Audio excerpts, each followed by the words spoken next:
Whew, all right. Ladies and gentlemen, welcome once again to another fine, entertaining, hopefully, episode of the Paranormal Portal.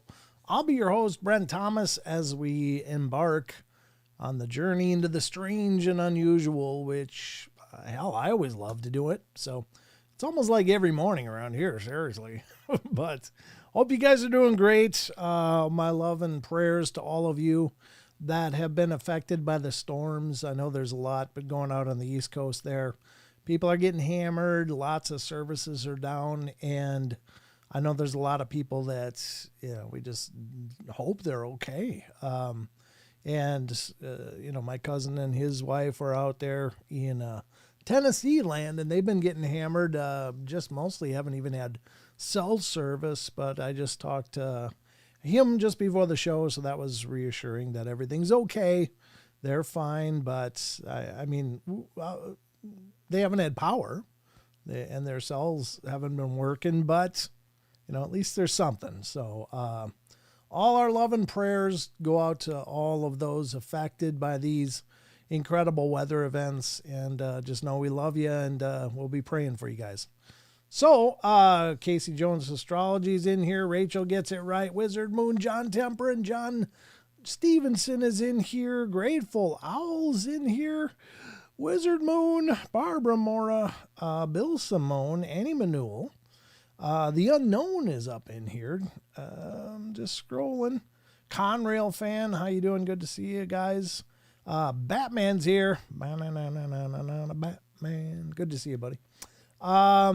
Let's see. Who have I missed? Casey Jones Astrology. I think I just said hi to you below. But anyway, I said hi again. Welcome to the show. And hello to you, Grateful Owl. Good to see you. Deborah Neighbors. Good to see you. I think Deborah Varner's in here as well. So we got the Deborahs covered. That's wonderful. And let me look. Chad Votaw's here. And Marstall, good to see you. Thank you for coming in. And who have I missed? Anybody? I'm just going up to the top of the chat here. I got the Johns. The Johns came in just chatty tonight. That was great. I call them Johns. They're Johns. John Stevenson, John Temperin. You guys are collectively known as the Johns. You should start a band, the Johns. I don't know.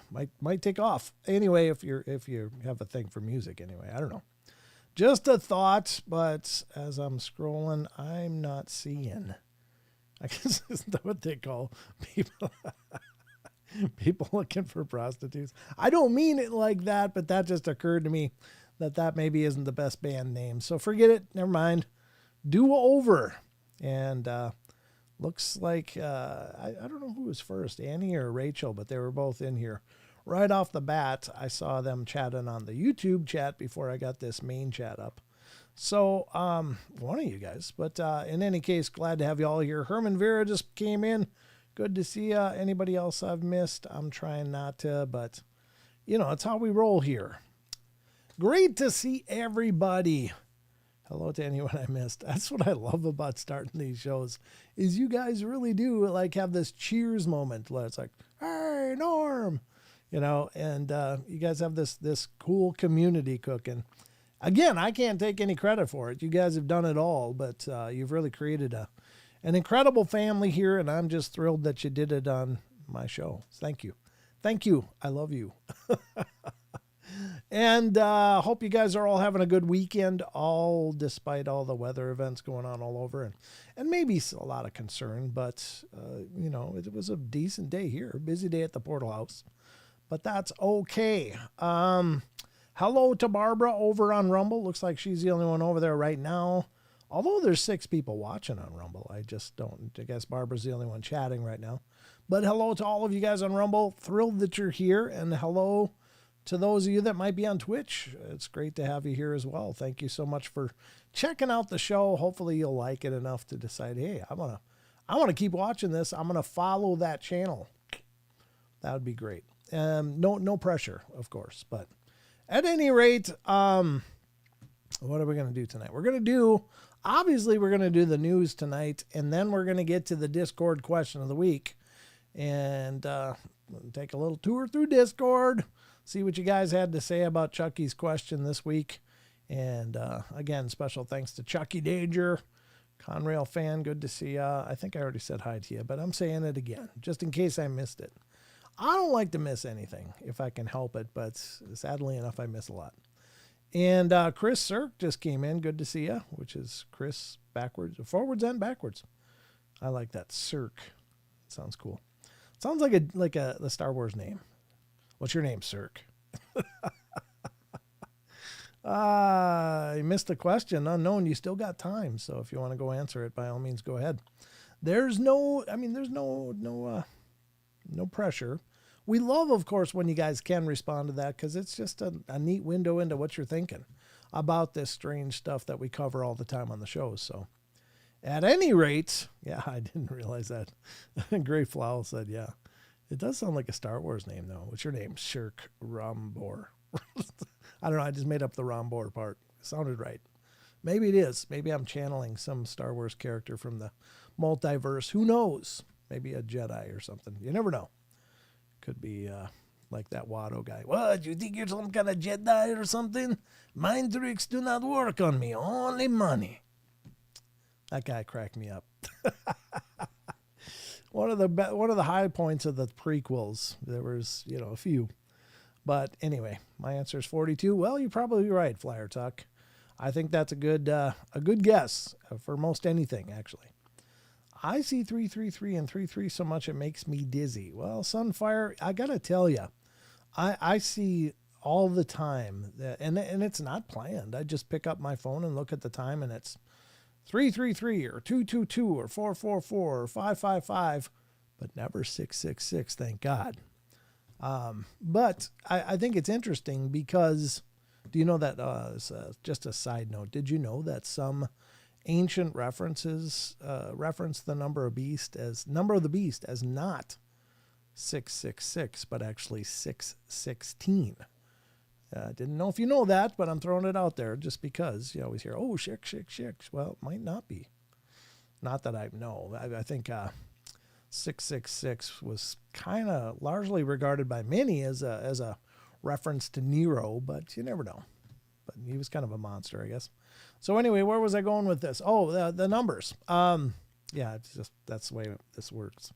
The numbers, I've thought it's really interesting to look into, but I started, because numerology I think is really incredibly powerful, and gematria as well, which is another aspect or a further aspect of that. But 616 in Latin, gematria, JFK. Oh, really? Wow. That's weird. I did not know that, Casey Jones, but thank you for that. Okay, so here is the thing. I think that those numbers mean something. I think that we get a lot of messages in various ways, and one of the ways we might get them is by seeing repetitive numbers like that. So I started Googling it, looking at numerology sites and things like angel numbers and stuff like that. And surprisingly, they're generally pretty encouraging when you look them up. Like, what is the significance of, what did I see today? 222. Let me look that up quick. I saw that one today, and I always take a screenshot of it. Sometime on Instagram, I'm going to make a collage of all these that I've caught, and it has the dates on it. Several times in one day, I'll see those series of numbers like 1111 and stuff. And I think that's got to mean something. So what is the significance, since I saw 222 today, of 2:22? All right. So it says the appearance of 222 can signal a time of reflection, focusing on duality of situations or scenarios. 2 energy is also associated with the moon, and if you're seeing lots of 222, this may be a call to be more open, expressive, and vulnerable. There's 2 sides to everything. So, well, there you go. That's maybe what it meant. Maybe I got some duality issues going on. I don't know what they are, but I like to think I'm open, but maybe I'm not. I can be a stubborn bastard too, so maybe I'm not open enough to what I need to be. But I'll have to meditate on that later. I don't know what that means for sure, but I think those can be significant. So I always Google them when I see those patterns of numbers like that. So what's this mean? What's that mean? And some of them are really uplifting and like, oh, that's cool. Okay, well, maybe I am on the right track. Not that, maybe it's akin to, looking at a fortune cookie for guidance, but I think it's interesting anyway. I don't usually like guide my life by any one, what do they call them? Oracle, so to speak. But I think that maybe we do get messages that way. So it's worth a look to see what you think. All right. So I guess there's not a lot of laundry up front that I need to cover. It's just going to be you and me tonight. I am the host. You guys are my co-host. Brent is the Ghost Raider on. Thank you, Rachel. Thank you, Annie. You guys are on the ball. I even looked at it before I started streaming. Like, I got to turn that on. What is it? The 28th. I'm going to turn it on right now. So let's do that. September 28th, 2024. All right, the Ghost Radar is now on, and that's in the lower right of the screen next to the chat. What that is just an application running on my computer that I like to run. I've been running it now for, I guess, a couple of years anyway on these live shows. But I think it's kind of interesting. Sometimes it does have a word database built into it too. And sometimes it spits out some pretty interesting stuff. Usually it's pretty random and seemingly not important, but every once in a while it'll spit out something that'll kind of be in context with what we're talking about on the show. And it's like, ooh, that's kind of wild. But it also has this radar area, this circle, and this is actually a radar that's being compiled by reading the magnetometer in the computer. So that's what your computer or cell phone uses to connect to wireless. Well, magnetometers can read electromagnetic anomalies or spikes or whatever have you. And so if we get little dots on this circle here, that means that maybe something's in my neighborhood checking in. And if it hisses, if it does this, it's really a creepy sound, and it's actually pretty loud. I don't know why, but it's actually pretty loud, but it'll probably make you need to scrape your underwear. But, Deborah noticed it first. Okay, well, thank you, whoever noticed, and thank you for letting me know. So, but that's kind of like our weather here on the Paranormal Portal. This is our weather radar. So we'll see if anything's popping in tonight. Keep an eye on it. You might just see dots without the hissing. The hissing means it's a pretty potent energy. It means that it's a really big EM spike. So if that happens, just saying, it could be. I'm not saying it is paranormal, but it might be. So take it for what it is. I'm here but very sleepy, so I'll be hibernating tonight. Just listening, chat with you all next Wednesday. Well, no problem, Karen. Get some rest. We love you, and thanks for at least listening. That's awesome. Out of curiosity, have you ever spoken to Bloody Mary, the Voodoo Queen, or John L. Tenney? I reached out to John Tenney, and I didn't get any response to him to have him on the show. I like John Tenney. I think he's really an interesting guy, and he's got quite an impressive background in all of this, and I think he's really well-grounded. I like his approach when he was doing the show with Chad Lindbergh or whatever that they did. I thought they did a hell of a job, but the guy is just stoic as hell in those situations, in some of those really charged situations. He's just like, well, I'm getting chills all over. It's getting really weird in here. But he's just like, it's like he's reading a recipe. He's just all matter of fact about it. It's like, God, I like his fortitude. This guy's pretty impressive. So I've always liked John Tenney. I reached out to him. I didn't get a response. I'll continue to try. Unfortunately, it's sometimes really tricky to actually get to the people themselves. And I don't know if he actually runs his own Twitter or not, or his X account, but that's where I reached out to him. But we'll see. You'll try as well? Okay, very cool. Yeah, I'd love to have him on the podcast. I think he's a fascinating guy. As far as Bloody Mary, no, I haven't ever reached out to Bloody Mary. I think it would be a fascinating interview. It's just never occurred to me. So that would be another one that would be fun to have a discussion about, because it'd be interesting to hear, her take. What's up, Brent? Caitlin Ann Townsend said, I'm hooked on your show. Yes. Awesome. I like to hear that. Has been stuck on it on Spotify for weeks nonstop. Oh, that's wonderful. Thank you so much, Caitlin. It's a pleasure to meet you, and thank you for listening and trying out the live shows. It's quite a departure from the podcast. The podcasts are generally one topic, one discussion, talking about a lot of things. But these live streams are much more of a variety show kind of thing. So I hope that translates well to you. I hope you have a good time. I hope you enjoy it. And I hope you spread the word to other people that might enjoy it. But if you don't, no harm, no foul. I just really appreciate that you came in and checked it out. So thank you. And it's great to meet you, Caitlin. Feel free to subscribe. Just putting it out there. So we're going to get to the paranormal news at this point and see what's going on the Portal news desk, which looks exactly like this desk because it's the same desk. I'm not actually moving, but it looks different a little bit. So I hope you guys are ready because I'm about to. Yes, such good content. Oh, you're awesome, Caitlin. I love you. I need all of you guys to stick around. It's really cool to have a chance to meet new listeners, though. That's awesome. That's why I love these live shows, is because when I'm doing the podcast, all I can see is there's representations in number form that people are listening. And sometimes people leave ratings or reviews.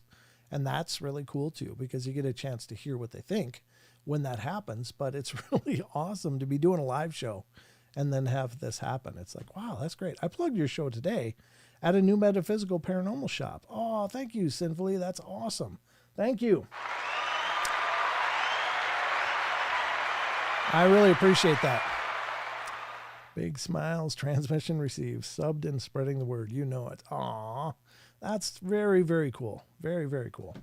You guys are great. Thank you so much for all that you do to help promote the shows. I mean, I don't advertise the Paranormal Portal at all. And so I'm surprised that people do keep discovering the show. And I'm just really grateful and thankful. But, I'm just an idiot with a microphone for the most part. But I have a great time doing it. So I hope you guys enjoy it. And, I love to see the family grow. His full name is Onyx the Fortuitous and the Talisman of Souls. I don't know what that is, but it sounds interesting. All right, so let's get to the news and find out if you're going to get informed. Again, it's not all paranormal. Sometimes it's just interesting or weird stuff that I pull up. But, on Saturday, we've picked through a lot of the news stories of the week, so there's not as much to choose from. But I got 3 stories for you guys. Hopefully you enjoy them. Let's get to the news.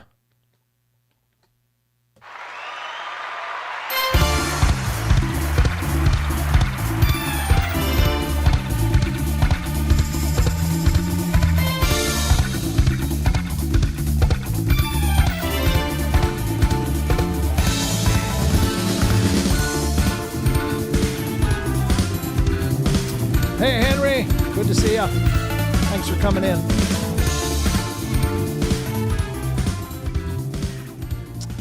All right, ladies and gentlemen, welcome to the Paranormal Portal News Desk. I'll be your anchor, Brent Thomas. Looks like a different desk, doesn't it? I mean, it's got a different border. That's kind of cool.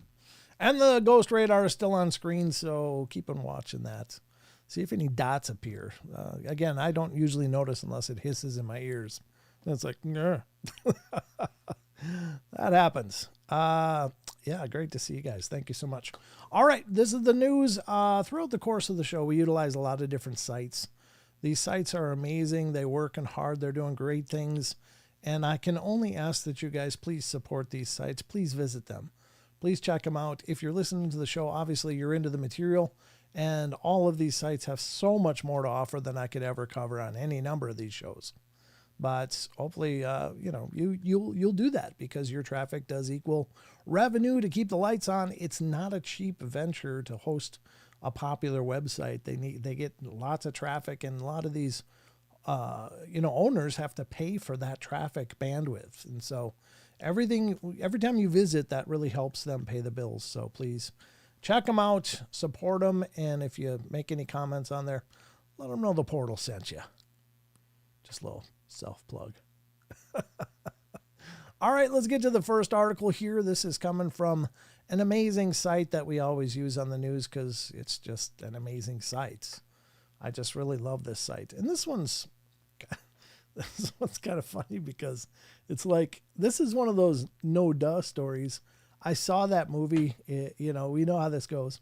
But we'll see what you guys think because from Space and Astronomy, and how long is this one? No, it's not long at all. It's okay. We can cover this one at length. And this is from unexplained-mysteries.com. And the article is, a nuclear blast could be used to redirect a killer asteroid, study finds. It's like, yeah, Bruce Willis showed us that a long time ago. That's what the Armageddon thing was all about. But I guess they've come to agree with the script makers or the storytellers. I mean, for sure, it's a huge energetic event. Obviously, it could change the trajectory. Hell, they were trying to change the trajectory with using, I don't know, space probes or something on one of them, weren't they? Didn't they? Wasn't there a test that was done in space with one of those little probe landers that they put on an asteroid to redirect it or change its trajectory just a little bit? And that's just a little probe thing with whatever boosters it's got, but that's a hell of a lot smaller than a nuclear explosion. But anyway, let's read the article. It said it's perhaps ironic that Earth's deadliest weapons of mass destruction could potentially save us all from catastrophe. Well, we got that going for us. When it comes to using nuclear bombs to deal with approaching apocalyptic asteroid, most people will likely think of Bruce Willis. There it is. Movie Armageddon, in which oil rig workers drill a hole into an asteroid and then detonate a nuke inside it to prevent it from striking the Earth. That's where I was. That's where I went instantly when I read that headline. In reality, doing this or even just firing a nuke at an asteroid's surface is highly unlikely to work because it would create an enormous debris cloud that would rain even more devastation upon us. Yeah, but if it's like a planet killer, it's like, does it matter if it's 50,000 chunks or one big state-sized piece of rock hitting us? I think at that point, I'd take the chunks personally. That's just me. I'm a little old-fashioned, but yeah, I'd definitely be voting for chunks given the comparison. In a recent experiment, physicists at Sandia National Laboratories tested to see if it was possible to redirect the mega pulse of radiation from a nuclear explosion at an incoming asteroid. What? So they direct the pulse? Okay. They determined that if this could be done just right, part of the surface of the space rock would be effectively vaporized by the extreme heat, nudging the asteroid off course.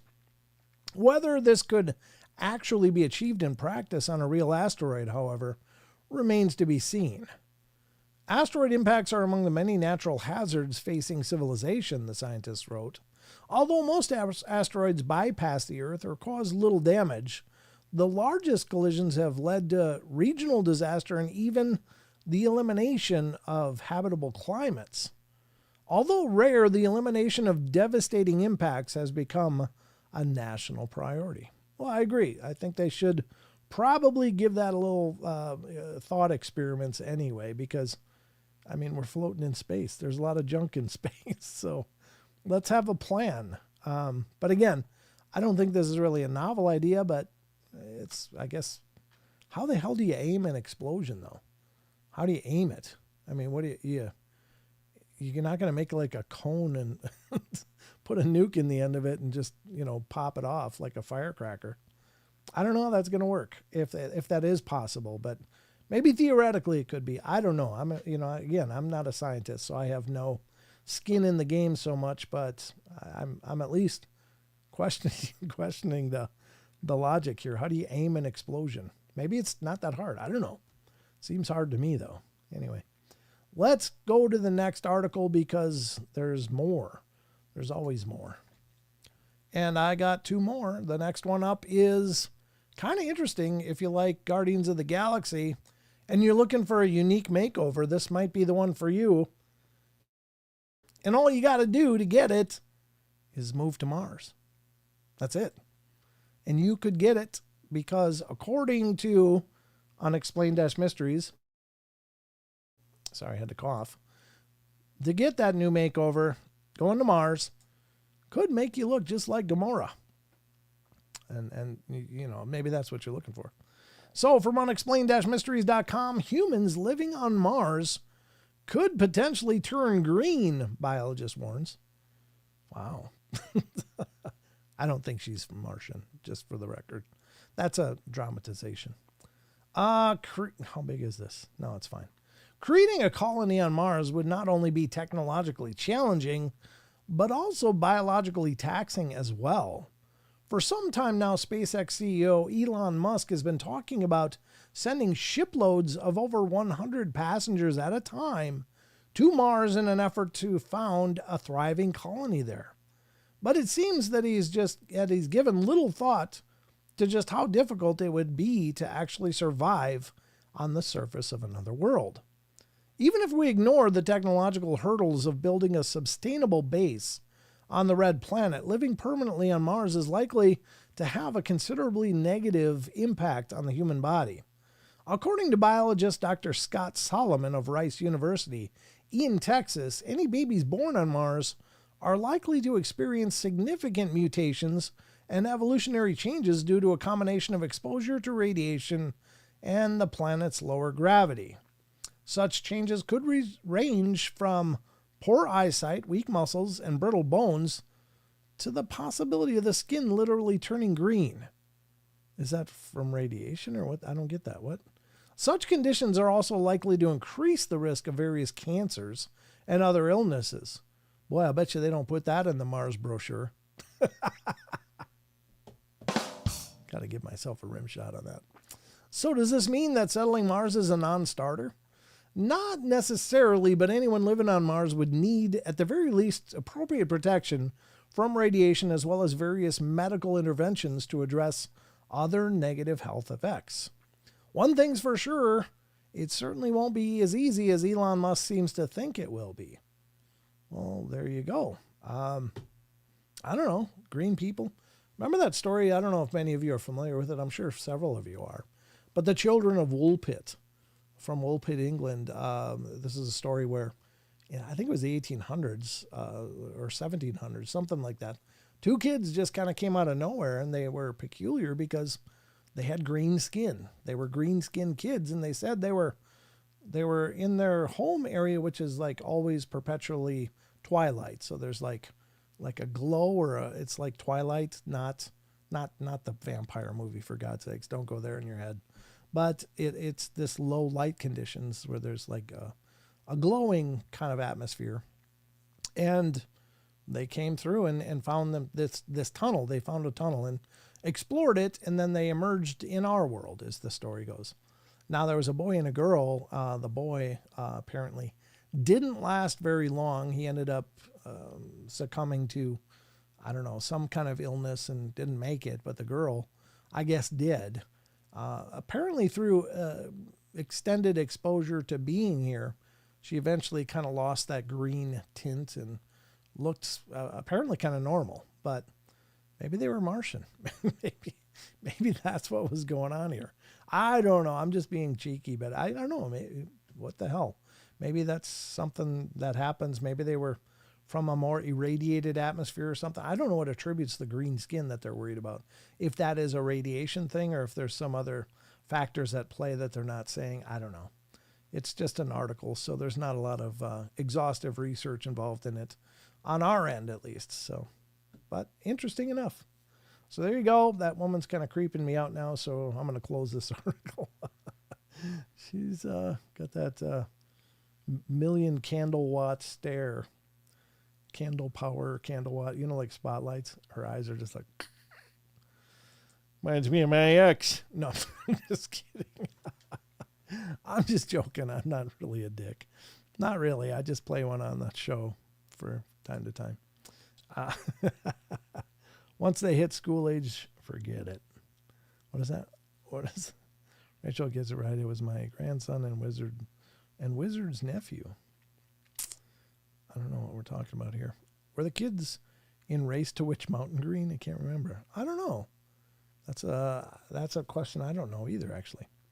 I don't know. It depends. Maybe in the Mandela effect world they were, but maybe they're not still. I don't know how that works.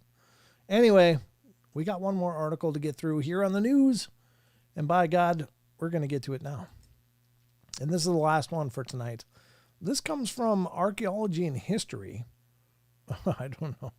I have no idea what this one is. Sounds kind of creepy though. I don't know what they were doing for sure, but it's a Lulu. Whoops, I didn't mean to do that. I ended up expanding it far too much. There we go. This should be perfectly fitting on the screen now. So this is the last article from unexplained-mysteries.com. And love the Homer, Brent. Do Homer the Barbarian. I don't even know if I could. I don't even know. I'll try. But you got to wait till I'm done with this article. Maybe I can try it first. I will crush my enemies and see them scattered before me, and to hear the lamentations of the women. I'm sorry, I can't quite do it. My voice is kind of worn out from today, so my apologies. It wasn't my best Homer, but that's the best Homer the Barbarian I can do. All right, Revenant buried under large rocks to stop him from rising from the grave. Yep, from unexplained-mysteries.com. Oof, they did not want this guy coming back. Whatever the story is there, I don't know. But let's see. Caitlin says, I love the Homer. Well, I can't get paid for it because there's a guy already doing it. Dan Castellaneta. He's got the voice. I can't do the Homer screams, though. I wish I could. I tried to figure that out. I just can't make my voice do that. All right, archaeologists discovered that the man had been buried with several large stones placed on his chest. Yeah, they didn't want him coming back. The Erie grave was one of several discovered at a gallows site near the German town of Kedlenburg. I don't know if I'm saying that right, but that's what it looks like. In the state of Saxony-Anhalt, and is believed to date back to the 17th century. Well, at the time, there was a great deal of concern among people that, under certain circumstances, the bodies of the dead could rise again from the grave as a revenant to haunt the living. Ooh. To prevent this, large rocks would be placed on top of the bodies to stop them from moving. Other methods include spraying the bodies with incense, binding the arms and legs together, and placing wooden crosses on the graves. These were people who had possibly died an early death or a sudden death without confession or absolution. Archaeologist Marita Genesis told Live Science. This woman's name is Marita Genesis. How cool is that? That's a pretty cool name. Sounds like a rock star. It was a fear that they might return to the realm of the living. Various measures were taken to prevent the deceased from doing so. Although the skeleton... Jesus. Sorry. I'm all kinds of froggy. Although the skeletons of the deceased man in this case showed no signs of injuries, it is possible that he was executed at the gallows either by hanging or drowning. Oh, that's so creepy. Other remains were found at this... I sound like a fish guy. There we go. Other remains were found at the site in 16 individual graves and a number of other bone pits. God, you got a bone pit. That doesn't sound good. That's like what you expect at like the KFC dumpster, you know, not at a burial site. That's not good. People were usually buried lovelessly in the ground like animal carcasses without any sympathy or care, said Genesis. Suffice to say, this would have been a very gruesome place. Sounds like it still is. Yeah, if they could breathe underwater. Yeah, yeah, Sunfire. That's crazy. Come to Hans Boulderfield for all your revenant countermeasures. Yeah, that might work. KFC dumpster. Well, I mean, when you think of a bone pit, it's like, yeah. I mean, just imagine. And this has been postulated, not by me, but I find this hilarious. That, you know, in future, some distant future, as they're excavating our societies, they'll probably think that chickens were like the most revered animal in this planet. They're probably the most special things because there's billions and billions and billions and billions of bones of these chickens. So, I mean, and they just won't understand that. It's because we eat chicken. We eat a bunch of chicken. It's like, I don't know. It's about the only meat I can afford right now, for God's sakes. But you know what I'm saying. You look at the price of beef. It's like, what the hell? I don't know what they're doing to those cows now, but they suddenly are worth a hell of a lot more money than they used to be. It's just like, What, almost $30 for a couple pounds of hamburger? Are you kidding me? Ugh. Chicken archaeology is a real thing. No joke. Yeah. Yeah.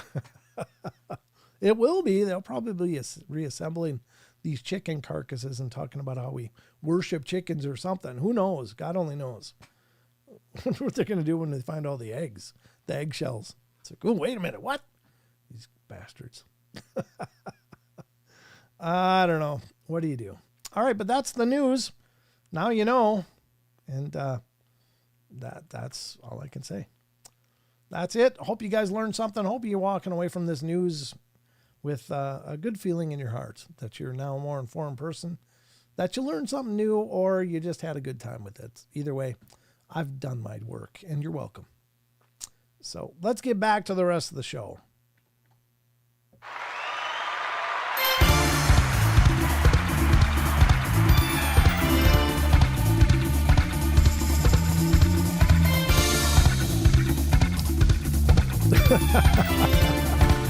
The hell we are, Conrail.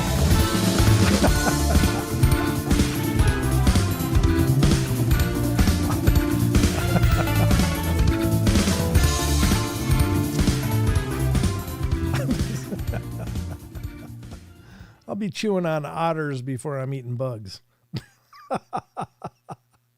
Walking around with an otter sticking out of my mouth. I won't be eating bug sandwiches. There's just no way. I just won't do it. Nope. I'd rather, there's so many things I'd rather eat than that. And none of them I'm real excited about. But, you know, when it's like, well, you can have some bugs or you can chew on these kittens. I love cats. I'm only kidding. But I have 2 cats. I'm just being a dick, but I thought that was funny. In my head, that was hilarious. But I hope it worked out. Hope it translated to all you guys.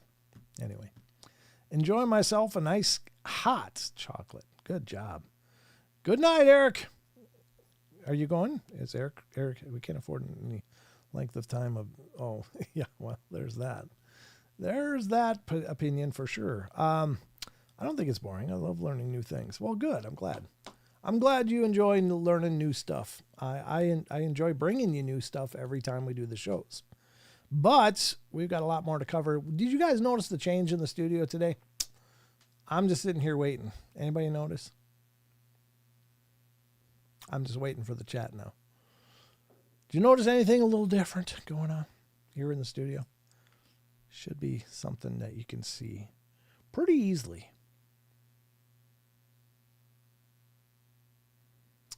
Anybody? Nobody?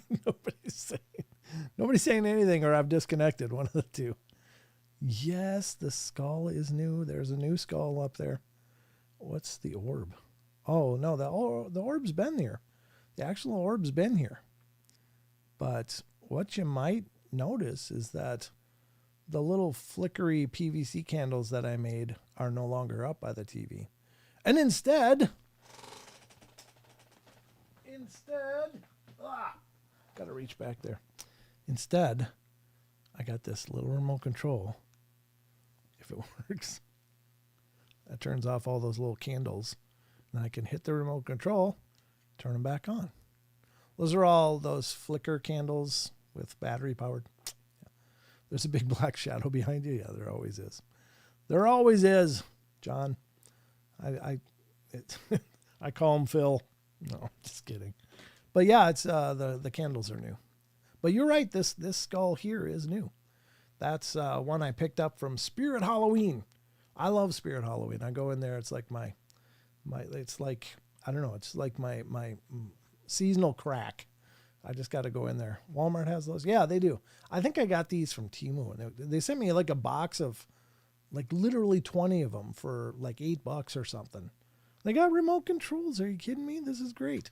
I used them in the display for the Phenomicon in Vernal, Utah. So, yeah, I thought it was fun. So, just wanted to show you that I'm always updating things here. You may not note it. One other thing you may not notice is that the Bigfoot 3D printed that usually stands in front of that moon is now placed over on top of the on-air sign. Just because I needed to make more space for those candles and so that they'd actually be visible. So I do shuffle things. Yeah, they would be good for carved blankets. You're right. Yeah, there's smaller ones. They're not extraordinarily bright, but they're brighter than those little flicker bulbs that I had. So they're sitting over there on the table currently, trying to figure out what to do with them. They can still be used somewhere. I was thinking about trying to arrange a shelf, like right behind the screen here, and have those flicker candles poking up in front of the Paranormal Portal sign. But I don't know. It's a pretty ambitious thing. I've studied spiels. What's spiels? But would never use them. Oh, spells. Yeah. Yeah. Here's the thing. As a side note, I think that those practices of spells and stuff, I think that essentially it's all guided manifestation. And certainly there are sigils used, there are elements used, there are practices used, ritual, there are rote, which is verbal, I don't want to say, just verbal scripts that are repeated. There is personal practice, but it's all magical practices of old are basically manifesting. You're working on manifesting. And so I think that tend to backfire on you. They might. Depends on you, I think, really. But I think and I don't want to say it's the same thing as prayer, because in prayer you're appealing to this divine power, whereas with spells, you're trying to aim forces of the universe, elements themselves, and along with your spiritual intent and your focus and stuff. But I don't know that those things are really necessary. I think that, I don't know, it's a whole nother big discussion. But I think it's all manifestation, and the signs and symbols and the practices are all meant to focus your energy on a result. And so I think that it's possible to move beyond the symbols and the rote and the different sigils and signs and practices, and just manifest through focused thought. I don't know. Yeah, it's your intent for sure. Yep, absolutely. So I mean, I would Rip Minerva McGonagall. Yeah, Maggie Smith. That was sad. Spells aren't free; they need payment. Well, I mean that gets back to intent, though. There's the rule of threes with a lot of witchcraft and Wiccan practitioners, and it's like, well, I mean, just be careful what you send out, because the idea is that it may be multiplied by 3 and sent back to you, or that's not really that different from the idea of karma. The idea that what you put out will return to you, and so if you want to live a good life, put out goodness, put out positives, and then it'll be mirrored by the universe, or by whatever term you want to throw in there, and given back to you. So that's why I think it's important to be a good person. And so I don't know. I mean, certainly if you're entering into castings by invocation or evocation, then yeah, there might be some prices that you're kind of, and contracts that you might be entering into, but I don't think that stuff is necessary to do. I don't know. Again, it's all about personal ideals, and those are mine. I just think that it's all about manifesting. And if you want to manifest I think we do manifest constantly. We constantly manifest our experience. We manifest the terms of our lives and the experiences we have in our lives, whether directly and consciously, or indirectly and subconsciously. And it's all about knowing yourself. And that's when you really get in touch with who you are, and you really get in tune with your own energy and your own presence in this experience, then it's possible to direct energy towards things. And that's not to take anything away from the divine, but I think that everything is divine at its roots. All life, all energy is divine in nature, because it was spawned by what I consider a divine mind.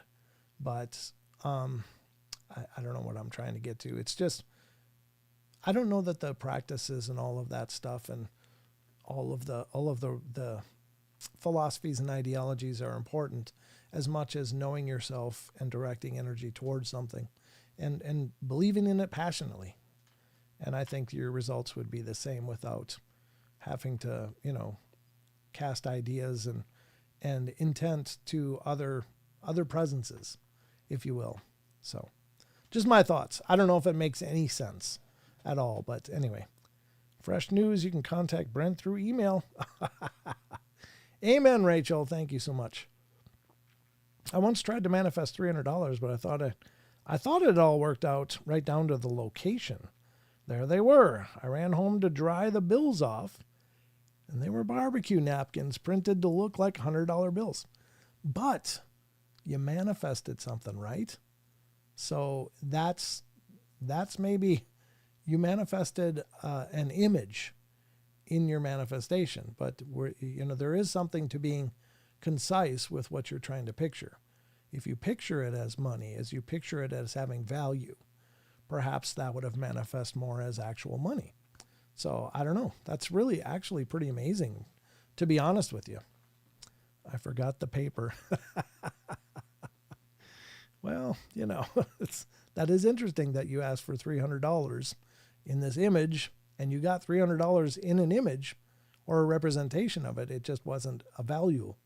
So I think, there's an old saying with making wishes, and it's played out pretty well in role-playing games, that they say you have to be extraordinarily specific and concise about what you're asking for, because to be ambiguous at all would leave it open for things like that. And so again, wishing is basically a manifestation, right? So I think the fact that you asked for $300 in an image and you got $300, an image of $300, is pretty incredible, honestly. I really think that's incredible. So sounds fine for me, Barbara. I keep getting echoes in here. Are you getting echoes, Barbara? I'm glad it's okay for you, Dog Digger, over in Rumble. I don't know what that could be. Maybe you have more than one window open, Barbara. Maybe you have, if you have the YouTube going on at the same time as Rumble, you're probably getting, I know Rumble's feed is just a little bit slower than YouTube, and that could account for an echo. So you have to mute one of those feeds if you have them both open. So that might be your problem. All right. No, it's okay now. Okay, good. All right. So we're going to get to the Discord question of the week and see just what you guys thought about Chucky's question. I manifested a coffee and muffin once. I visited my friend in the hospital. She didn't want her muffin and coffee, offered it to me. The mug was blue, like the image I drew on my vision board. Oh, very, very, very cool. Yeah, exactly. I think we are incredibly potential. We have incredible potential. It's just that we don't tap into it enough because life happens. And life is a big distraction a lot of times. We are so severely overstimulated with what we see, what we hear, our experiences, artificial creations on videos and TV and movies and sounds that are just, out of this world in the form of music and effects and all this stuff. And then our foods are like hyper flavored so that, all of our senses are just bombarded, and we make sure that everything we have is soft and silky. And so your sense of touch is just always pleasant, and, everything, we're just lulled into this stupor. But I think if you take the time and focus the energy on really awakening yourself, you'll be pretty amazed at what you're capable of. I think that we are capable of incredible things. We haven't even begun to tap our own potential. There's no way. There's so much more we can do. We just have to get past all of the illusions of this world, I think. I used to manifest blankets and breakfast when I was homeless. Never worried about blankets. I just used my intuition to find them. Same with breakfast. That's awesome, Jordan. And I'm sorry you were homeless, but I'm glad that things came together for you, for sure. There's not much free time anymore, always moving. Exactly, but that's the pace of life. And that's because we participate at that pace. And maybe we have to. I'm not saying it's an easy thing to do, but I think you can find peace if it becomes a priority to you. You can find moments. You can find time to, maybe get quiet and meditate rather than, turning on your favorite show or something. Just creating those times of focus and recentering yourself, because this world excels at taking us out of our center. It absolutely inundates us with stimuli, and we've lost, I think. I don't know about losing, but we've lost so much that our ancestors knew. Just they were so present in so many ways. Now, we've come a long way, and I'm not casting aspersions at progress, but we're just not really tapping into our potential. So, all right, fresh news 24/7. That's incredible. I dreamed last year on Friday, October 13th, that I was shot and then turned into a werewolf. Usually it's the opposite. You turn into a werewolf, then get shot. Yeah, that's unusual. Werewolves bad or good? I don't know.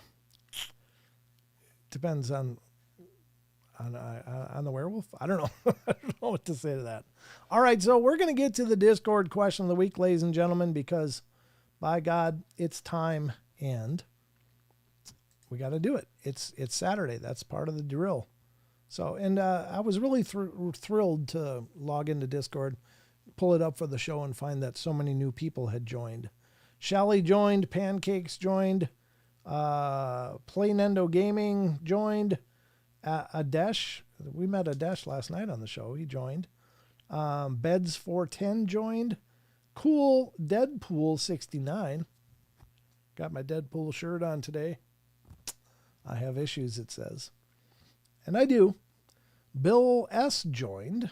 And Aravos 1361 joined. So it's great to meet all of you. Thank you so much for coming in and becoming a part of our Discord family. So and if you want to join the Discord, ladies and gentlemen, the link is just below in the description. It's absolutely free. It might be a little awkward if you're not familiar with Discord. Just give it some time. Let's get into this, and I will actually show you how you can learn Discord by joining our server. So let's do this.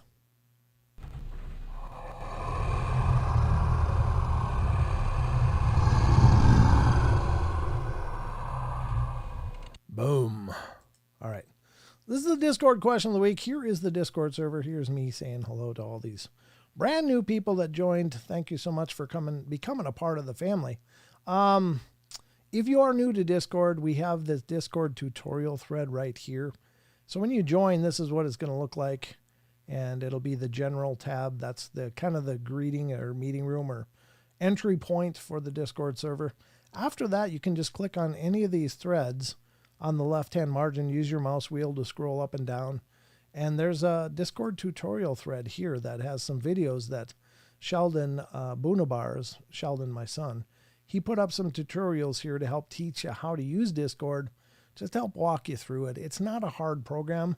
It's not difficult. It's just confusing at first. So spend some time, watch those videos, and you realize that all you have to do is just click on different things, and you'll be brought to these different threads.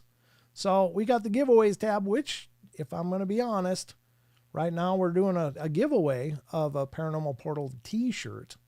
If you want a chance to win it and you haven't won one before, enter in here and say, I want a shirt. And this is in the giveaways section here. Then to do that, there's a little typing area down here at the bottom. You just click in there and just type, I want a shirt. As you can see, so many others have done. So I'll be drawing this in the next few days. So I don't know exactly when for sure. Maybe, I don't know, maybe even tomorrow. We'll see. But good luck to you all. That's all. It's something I try to do every month. Wasn't able to do it for a few months because, hell, life just gets hard. And didn't have the resources to do it, but I was able to offer it again. So, but what we're focused on here also is the questions of the week, which is tonight's spotlight here in our Discord. So, and Chucky Danger has been an amazing help with this. And he's been coming up with these questions for a while. And the idea is just to ask you guys a question about some aspect or topic of the paranormal. Might be ghosts, might be UFOs, might be cryptozoology, might be strange phenomena, or any number of things. And so we just want to hear what you think. And there's no wrong answers. There's nothing akin to, boy, I'm going to sound like an idiot if I say this. Every idea is on the table. Nobody knows anything about this stuff for sure. We have ideas, and that's what this is all about. Tell me your ideas. So tonight's question from Chucky Danger is, question of the week. We're getting the addition of a second moon supposed to be happening around the 26th of September, which is now, I guess it's happening now. He posted this on the 22nd, so we've had some time. And staying in orbit until the end of November. This is an asteroid roughly 33 feet. Sorry, my eyes are a little blurry. In diameter. Do you think this is just a normal piece of space debris? Or is this high strangeness kind of Oumuamua? Or do you think it poses any danger to the Earth? So, getting back to the Oumuamua thing, if you're not familiar with it, that was the strange asteroid that did some peculiar navigational turns as it came through our solar system. That shouldn't have been possible from an inanimate piece of space debris.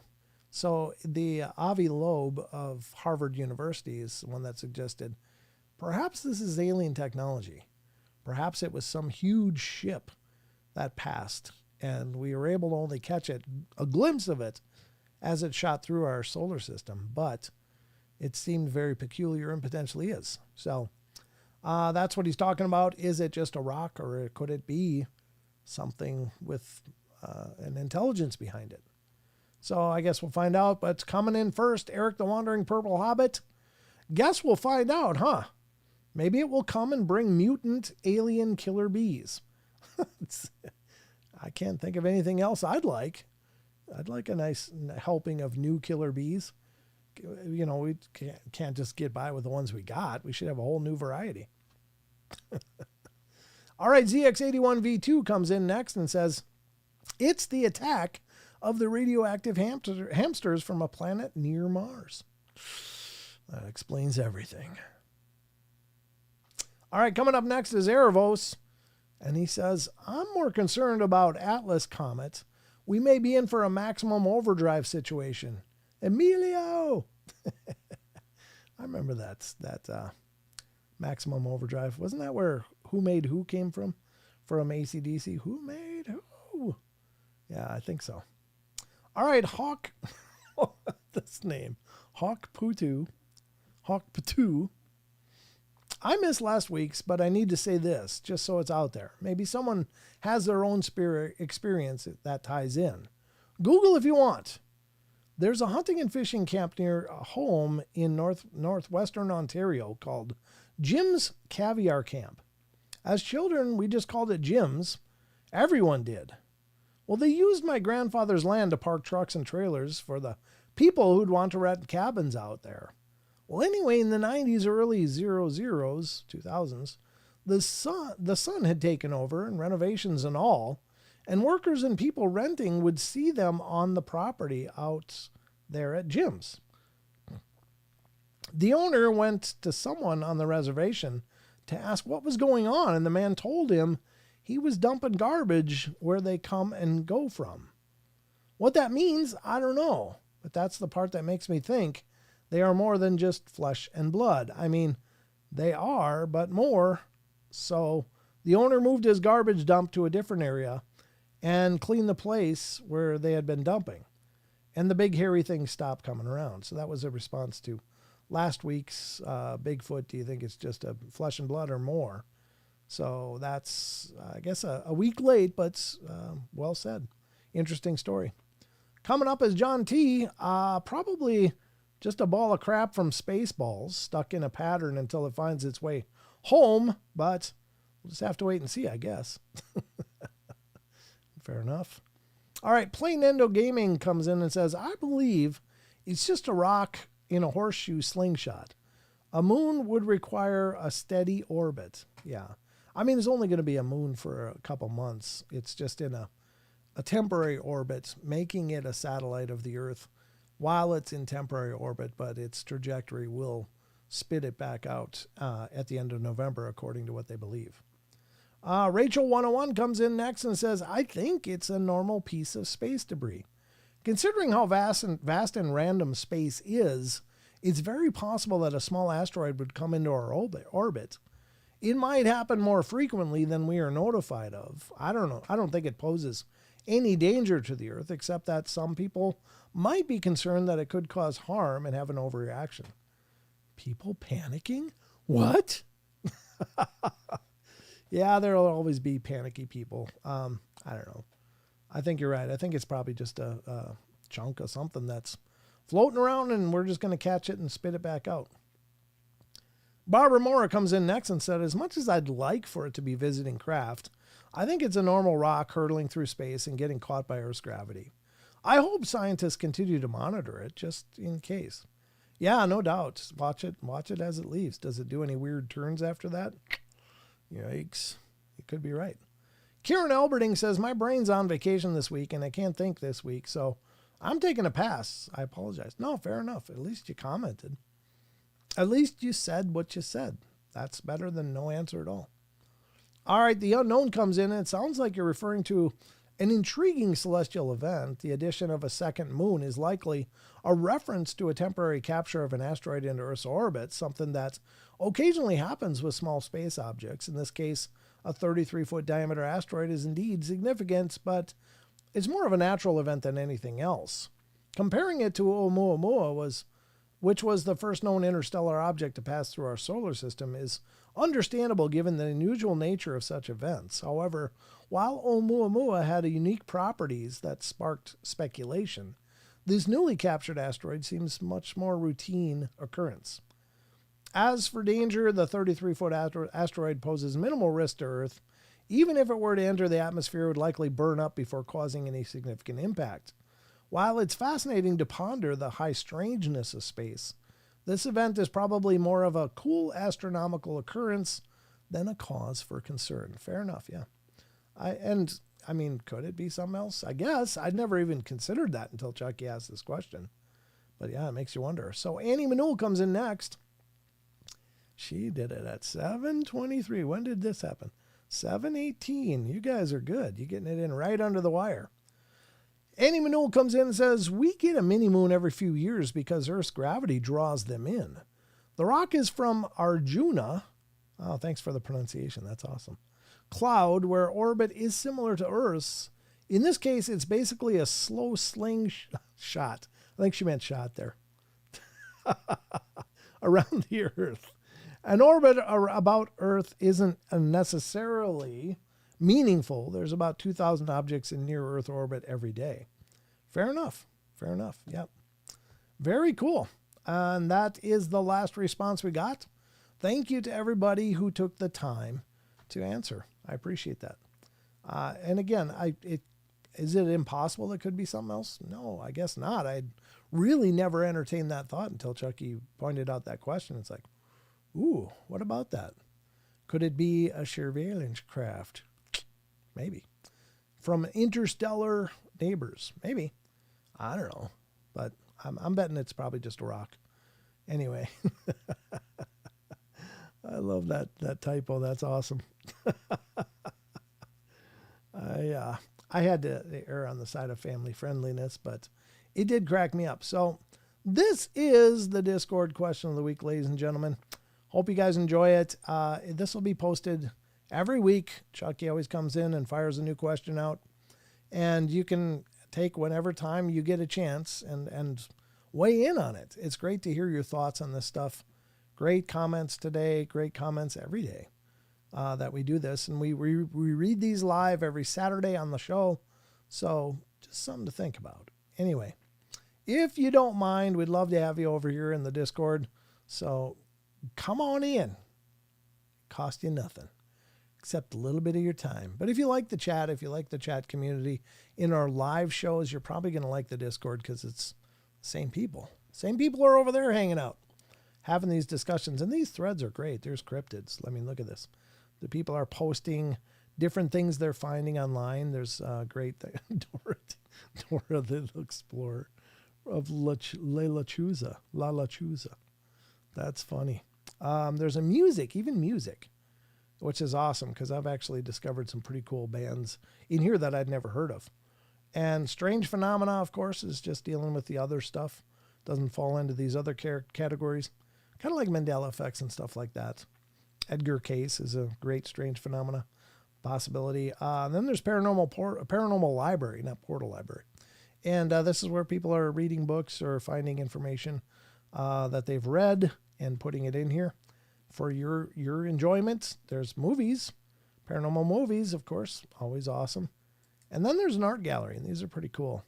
A lot of our community is actually creating art dealing with the paranormal, which is awesome. Look at there's Johnny Five. No disassemble. No, don't disassemble Johnny Five. So, and then there's humor. Everybody loves the paranormal humor. Cats and ghosts see everything. Then they talk about it. What does that say? Whisper, snicker. Okay, that's cute. There we go. So eat your greens. Oh, that's that's so funny. Boy Scouts wear green. Don't eat those greens. Those aren't good for you. But anyway, there's lots of great stuff here. So love to have you as part of the community in the Paranormal Portal Discord. The link is in the description below. Please join if you don't mind. We'd love to have you there. So anyway, that's going to wrap this up. So let's get back to the rest of the show.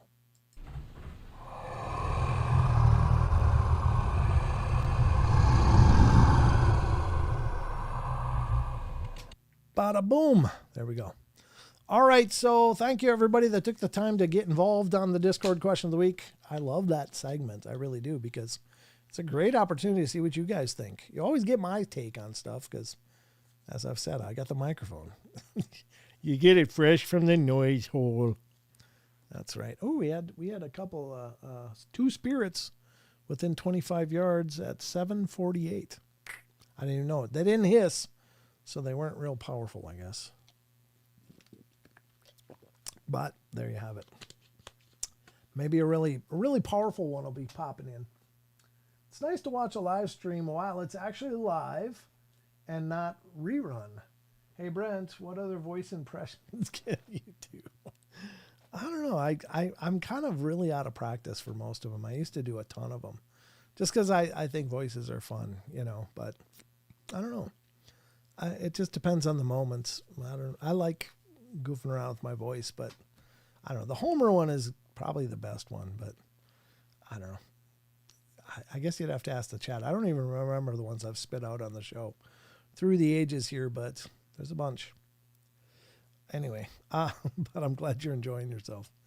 If you could hang out with Barney Fife or Johnny Five for a day, who would you choose? Definitely Johnny Five. I think Barney Fife would just end up irritating the piss out of me in about 15 minutes. I mean, it'd be comical, but yeah. I don't know what you sound like. No, I have no idea. I have no idea what you sound like. Sorry. I don't know. Gollum is the best. Stupid fat habits. Yeah. That's it. That's my Gollum. So there you go. I guess that one's okay. It can also be a Jar Jar Binks, but everybody hates that guy, so I don't do that one anymore. I don't know. Anyway, that's all I got. Hey, you did it. Is that what you sound like? You sound like Sean Connery. I didn't know that. All right. I used to terrify Sheldon when he was little, because I took him to the Lord of the Rings movie, and he was much younger then, of course, and so it'd be bedtime. I'd be tucking him in. I'd go out in the hallway and go, "Precious, there's precious." He would just yell at me, "Dad, knock it off!" It was fun. It was fun. It was good times. I tormented my poor boy, but he still loves me, so I've done something okay, I guess. Terror with Dad. Yeah, I don't know. I love your Sean Connery. Thanks. It's more of like a Saturday Night Live version of Sean Connery than actually Sean Connery, probably. But anyway, yeah. I don't know. I don't work on new impressions anymore. I used to work on them all the time. So that's how I figured it out. Oh, thanks, Caitlin. I'm glad you're having fun. See, this is the problem with the live shows is that there's no filter. There's nothing. There's no delay. There's no editing. You're getting it right from me. And I just hope that I'm filtering enough because the stuff that goes on in my head, I can't obviously say on the shows a lot of times. So I give you a filtered version of it. So that story you read last night about the car accident, and I told it to my daughter's friend today who is transgender, and he said he thinks it was a way for that person to come out. Maybe. I mean, that's certainly possible. It could have been, and it could have been some kind of psychological manifestation just to come out. But it's funny that when he came home from the hospital, everything was arranged differently. Like, it wasn't the room that he remembered. He said everything was in different places, and it was much neater, and there was, girly stuff around. And, so very strange. Yeah, you're getting it in the raw for sure. However, I found another story that I want to lead into right now that I think might be also interesting. It has to do with another glitch. And it's also from Phantoms and Monsters, phantomsandmonsters.com. I don't know what this one is. I don't pre-read anything on the show. If you're new to the show, just know that I am absolutely reading this stuff cold for the first time. I don't have the time to pre-read all these things that I bring you guys to the show. So I pull up articles based on headlines and then we read them. And so, so far I've done okay tonight, but I've really brutalized a lot of stories just because of some of these names that come up are just almost unpronounceable to me. And I don't practice them. So if I end up falling down the stairs verbally on a story, it's because I have no idea how that's supposed to sound. So I'll just throw together some kind of sounds. Maybe his parents wanted a girl instead. Maybe. Yeah, it's hard to say. They got one in either case. If you're not familiar with what we're discussing here, last night we covered a story where a 17-year-old boy was in a car accident and he saw himself going across the median and head on with a truck. And the next thing he found, he was in the hospital. But he thought it was recovering from the accident. But apparently he found out that he was actually recovering from some gallbladder surgery or something like that, or an appendix surgery. I don't remember which, which he didn't ever remember having any trouble. And he couldn't understand what was going on, but soon realized that he now had breasts and he was female. And he was absolutely perplexed, like, what's going on here? He was in a whole different version of reality. Like, it's like a gender Mandela effect. It's very, very strange, and I've never heard one like this before. But he ended up saying that he was really beside himself because he was very much a heterosexual man, but now was in a woman's body. But he said over time, all of that changed, and he found himself being attracted and flirtatious with men now that he was a woman. And then it's like he just kind of became this role. Like the first time they went to church after he got out of the hospital, her mom demanded that she wear high heels. Well, he'd never done that before, and he was falling all over the place and falling down. But he said soon it was just like he'd been doing it since he was a kid. It was just like second nature. And it was like this reality started kicking in for him. And this person is now a mother, and they're about 30 years old, and has a child and is married. And so, but had never told anybody this story because how do you tell this story? So she submitted it to Lon at phantomsandmonsters.com. It's an incredible story. It just really boggles my mind. Muscle memory, exactly. What is going on? He was really comfortable in heels, yeah. He became, head over heels. Yeah, when he/she tried the heels, he was operating from the male memories. But it's right, that's a great take on it, that the muscle memory kicked in finally. I was like, oh, like she'd been doing it since she was 5 years old. And very strange. But I'd never heard a story like that. Now, I can't speak to the authenticity of it. I don't know. Never talked to the person, never interviewed them, and I don't know that it's absolutely a factual story, but it's represented as one. Throughout the course of these shows, I cover a lot of material, and I can't verify anything other than my own accounts that I share.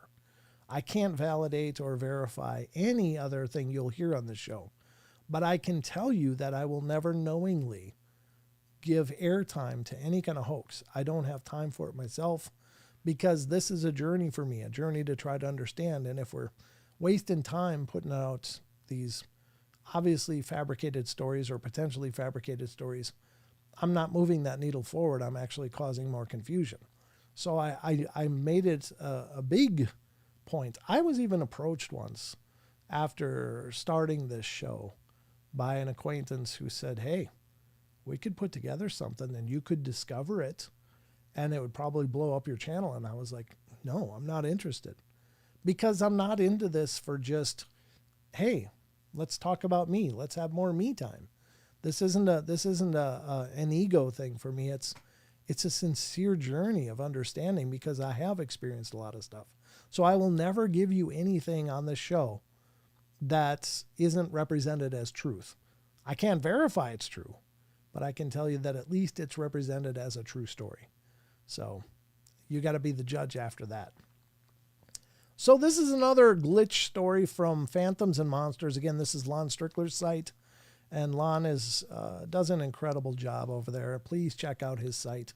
I've been a fan of Lon's for ages, and he's become a friend of me in the show. He's been on the show several times, and he's given us his blessing to use Phantoms and Monsters. So please support what he's doing. Visit the site, because there are thousands of encounter stories over there.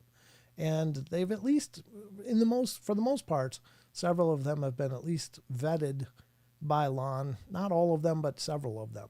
And Lon has a lot of books out. You can learn about those by going over to phantomsandmonsters.com. You can learn about his podcast, which is Phantoms and Monsters Radio, and it's also a channel on YouTube. And you should check that out, because Lon does live streams himself on his channel, and I can't think of a better source than the guy that wrote the articles to talk about these things. So check it out. Let them know the portal sent you. Another plug. So let's get to this story. Interesting. A very typical of moving Conrail. Chucky, after the move to this house 9 years ago, my wife and I were still finding stuff we packed for about 5 years. Oh, yeah. I got a garage full of stuff that I haven't brought into this house. I'm still discovering stuff out there from 11 years ago. So he got some wild stories. You're right. He do.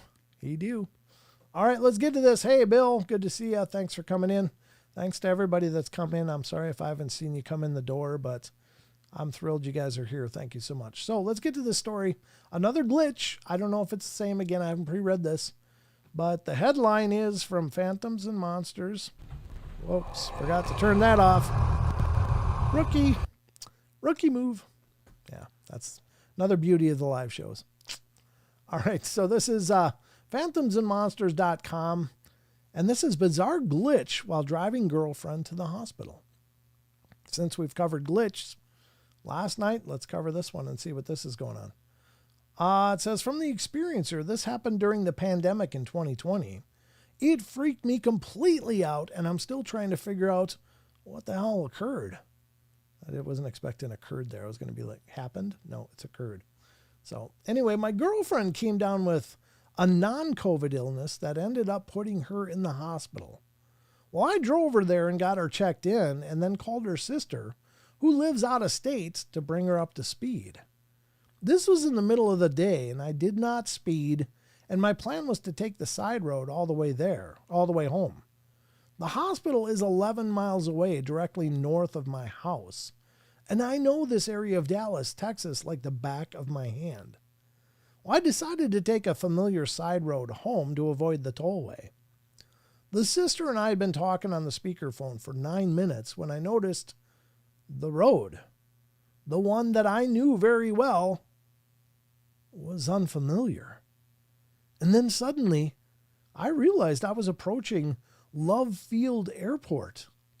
This airport is roughly 6 miles south of my house. Well, I pulled over immediately, shaking. The sister and I confirmed we'd only been talking for 9 minutes, and I'd started the call as I left the hospital parking lot. She and I both couldn't explain it. Once she realized what I was describing, it freaked her out just as much. To drive 15 plus miles to Love Field, I would have had to cross under one major freeway and cross both a major cross street and an additional major highway. I had absolutely no recollection of doing so. And also would have had to average about 90 miles an hour on a suburban road with a speed limit of 35 miles per hour, and I had not done so.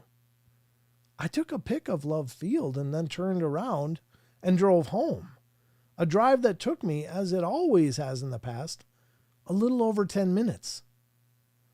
I do not recall any stutters or blips in the drive itself. All the cars around me stayed the same, normal traffic coming and going. Nothing suddenly shifted. I was driving normally when I realized the neighborhood I was in definitely wasn't the one I recognized as being between the hospital and my house on that road. The situation has not happened again. That's so interesting. And then there's a map here.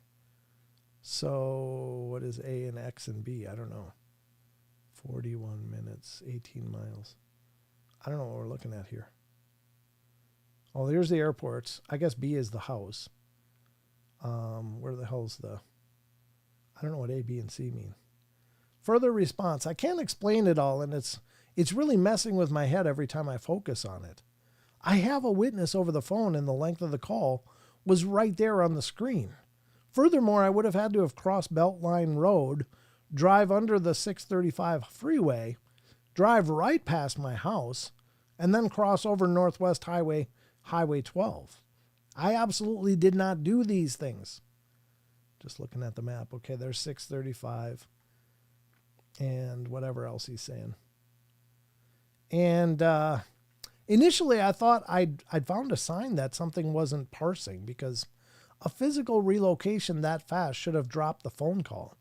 But my phone and towers in the area are 5G, which technically has the range to cover that quick of a spatial jump. If nothing else, physically driving from A to C in less than 10 minutes is impossible. I don't think I could do it if I floored it and there was no traffic and the cops didn't care. These aren't roads that you could easily drive any vehicle down at 120 miles per hour without hitting a train track or pothole and destroying your car. I couldn't even have done it if I'd somehow taken the tollway and forgotten about it. That's interesting. Okay, so I guess this is the tollway that he skipped and just hit the side streets instead. I guess X must be the hospital. I don't know. It says, what is A here? I don't know what this is. Okay, well anyway, that is a cool one. It's an interesting phenomena. It is one that I've experienced, but I've told you guys so many times I don't want to tell you again, because it's like, wow, 635 in Dallas is cray. I'll bet it is. What if other dimensional objects just appear blurry, like a heat mirage? Yeah, well, maybe they may. I don't know. You know, I've had this happen to me once. It was during a blizzard, but again, when it was happening, I didn't feel a shift. But it was just like, actually, Sheldon was with me, and he noticed it first. It's like, Dad, what just happened? And I'm like, I don't know, but we were like miles ahead of where we should have been. And I have no idea how. So we were heading up to an S-curve in a blizzard. And the S-curve was scary because I couldn't see 5 feet in front of my car.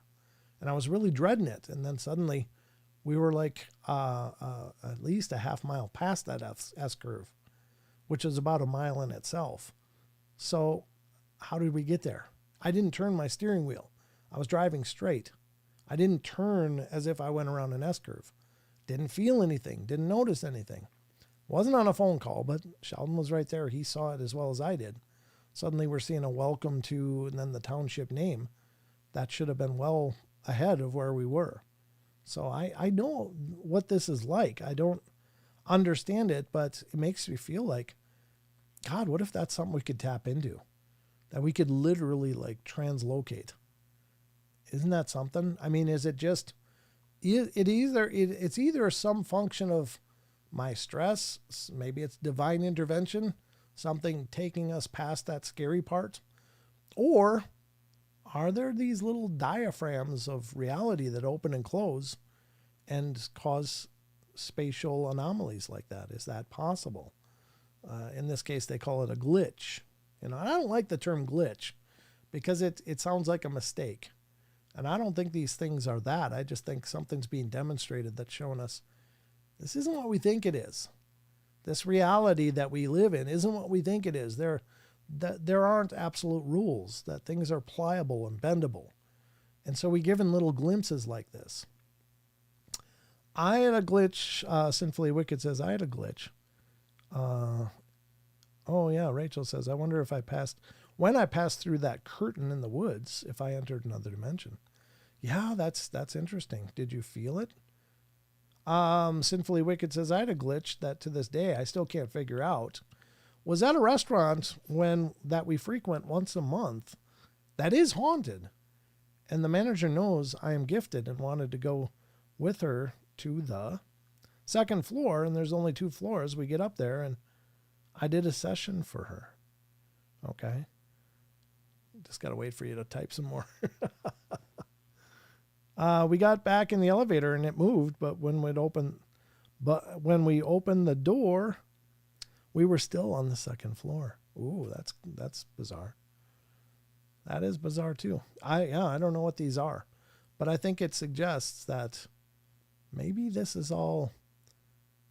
can all be manipulated somehow, whether by us or by outside forces that we don't possibly understand. However, people do experience this stuff. What does it mean? It's anybody's guess. Like in my case, when it was the blizzard, I was really nervous about driving off the road and we being trapped in the middle of a blizzard with no traffic on the roads coming anytime soon. We would have been trapped there. That would have sucked a lot. I don't think we necessarily were going to die, but it would have been miserable. It would have been very, very cold and very, very alone for a long time. But we were suddenly way ahead of that. And it's like, wow. And so maybe it was divine intervention in my case. Like something went, yeah, let's get you past that. There's nothing to worry about. But anyway, Rachel says it wasn't too deep in the woods, just off a highway. Yeah, and there's no telling. But there you have it. That sounds like an interesting story. Have you written it out anywhere so I can read it? Who's mine, Barbara? Well, any of these are amazing. It was like the spirit didn't want us to leave. It used to be a hotel for sailors to rest at before shipping back out. And then before that, it was a trading post. That sounds like a really cool location, actually. I love those buildings with all that history. Not that I think they're always, got some serious activity going on, but I just love the vibe of all that history. It just feels really cool that when you're walking down a hallway or opening a door that this has been opened or walked for a century or more. And so many people have been there. I just think that's really cool. Rachel's story. Okay. Yeah, I don't know if you shared it. It sounds familiar to me, Rachel, but I don't remember the details. Like the car that drove through my bus, another dimension. Yeah, exactly. I remember that, Elaine, when you shared that story. Yeah. It's very interesting stuff. So, again, that's why I love this stuff. It just makes you think. It just makes you ponder what the hell's going on here. We just don't have the answers. We think we do. We think we're all dialed into this stuff, but we just don't know.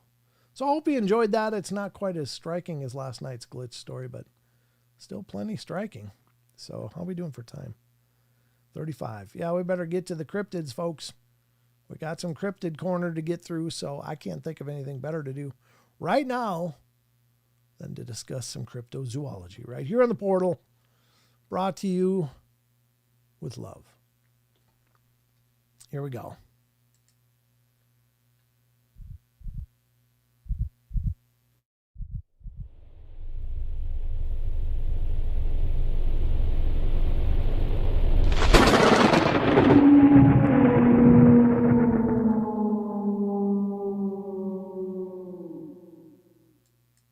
All right, ladies and gentlemen, welcome to the Cryptid corner of our show where we talk about Bigfoot, Dogman, any other creatures and wonders that we didn't squeeze in anywhere else. Sometimes it's more spiritual, but at any rate, we don't know much about cryptids, so maybe they are sometimes spiritual. Maybe they are sometimes non-physical. Who knows? Refreshing. I was gonna do what the hell is it called? Screwball again tonight. I was gonna have a glass of Screwball. I forgot. So I guess you're getting the more appropriately filtered part of me. All right, let's get to this. And this is the Cryptid Corner, ladies and gentlemen. And we're going to start the journey on Sasquatch Chronicles. And this is currently a live show. So you might want to stop over to Sasquatch Chronicles and have a listen. Yeah, Screwball. That's the stuff right there. That's like tongue crack. It's like, I love that stuff. I bet you it's amazing with ice cream. I just thought of that. Or somebody told me that, and I just thought about it again. I don't know where that ice cream part came from. Someone else might have done it. Now I'd have to go to the other room and grab a glass and, whip it all up. And we only got a little bit of show left, so I can always relax after with a little Screwball. All right, let's do this. Sasquatch Chronicles blog is an amazing source of a lot of information. If you listen to Sasquatch Chronicles, the podcast, you're getting an amazing show. But there's so much more that Wes puts out there, and it's all can be found on the Sasquatch Chronicles blog. So check it out. There's so much more that he posts than people realize, and it's an amazing resource. A lot of times he posts a lot of listener emails that he gets of their experiences that aren't made into shows. This is one that is made into a show. But I love these because, whether or not they become an episode on Wes's show doesn't mean they're not already incredible by themselves. It just means that Wes gets a lot of email. So I'm really thrilled that he at least posts these things so that we can look through them and check them out. So we're going to start here, and this one's from September 28th, which is today. It's today old. This must be his brand new episode. Kevin writes, let's jump onto my first possible encounter, age 16. Oh, this is I Peed on Sasquatch, by the way, is the title. Yeah, that sounds like a great episode.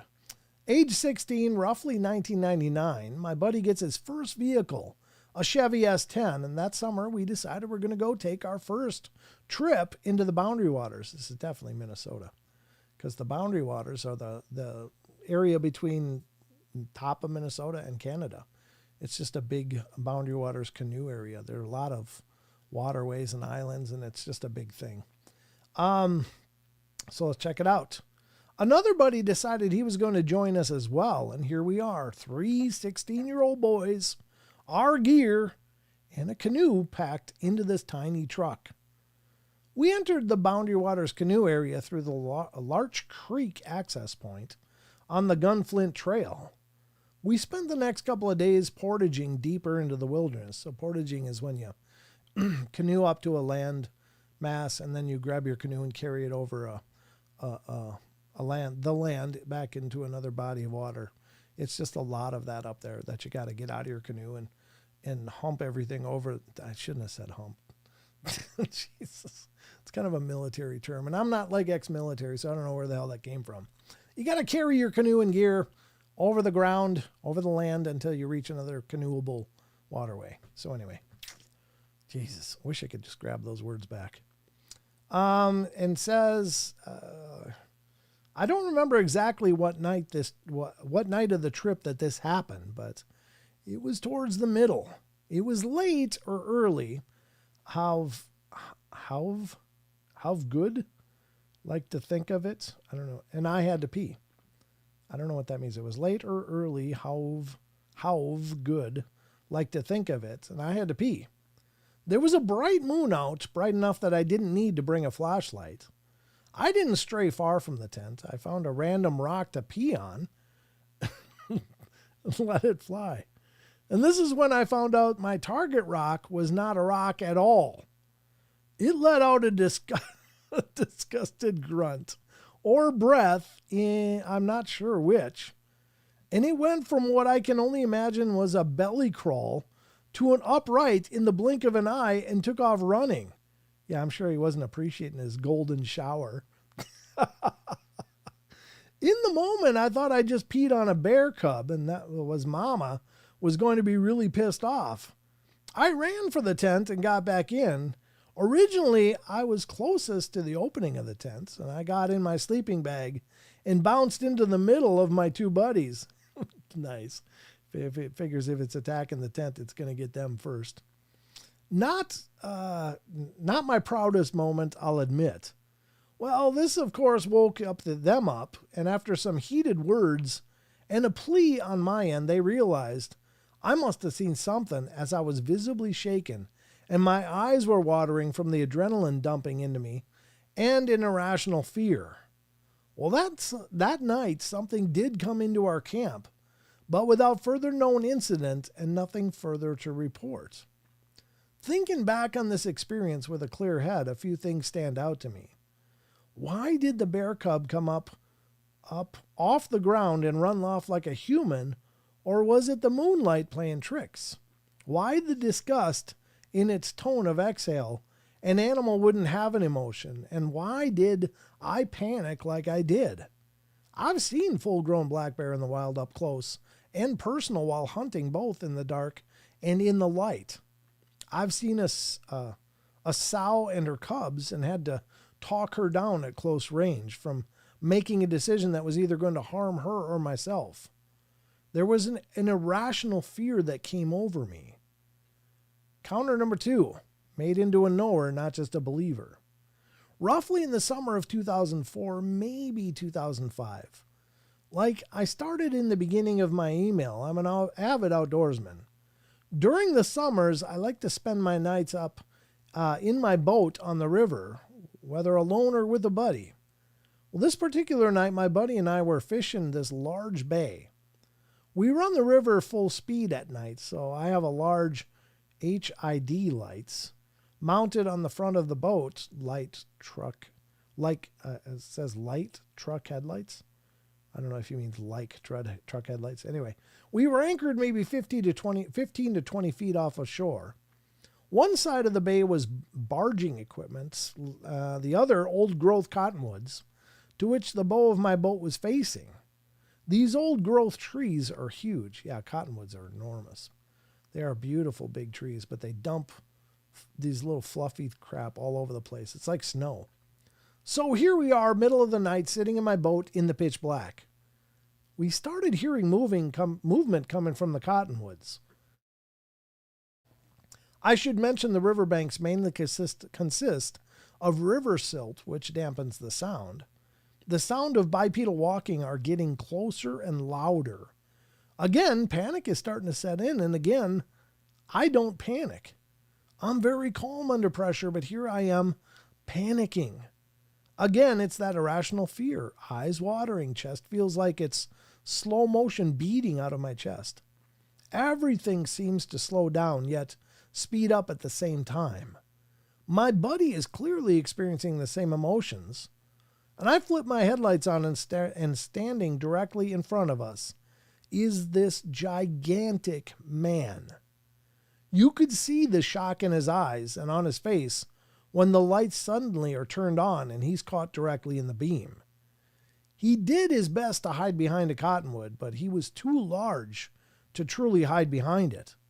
Again, these trees are anywhere from 4 to 6 feet around at the base. Even with having my sidearm on me, it never entered my mind that I had it. All I could do was push my buddy out of the way and pull up the anchor and get the hell out of here. We did return a week later, and I'm 6'3", 220 pounds. I'm not small. I stood at the exact spot we saw it, and this thing had to be at least a foot, maybe foot and a half taller than I, and hundreds of pounds heavier. I remember it was dark on color and very hairy. Its face was ape-like, but at the same time humanoid. There was no doubt it was experiencing the same shock, terror, and confusion as we were. And no, I'm not projecting human traits on this thing. It was clearly intelligent enough to have these emotions, while at the same time knowing to hide, and curious enough to pop its head around the tree to watch what we were doing. I don't remember finding any other evidence that time. Findings May 4th, 2015. I decided to go out for a morning hike. The location is very strange for such evidence. See attached photos. But again, within a few miles of my 2004-2005 sighting, I can share actual locations if you'd like to discuss further. While on my hike, I was hiking a ridgeline away from the paved trail. And this is when I came across a tree that was snapped and twisted close to the ground. I think he meant in the photo. You can see these are not tiny trees.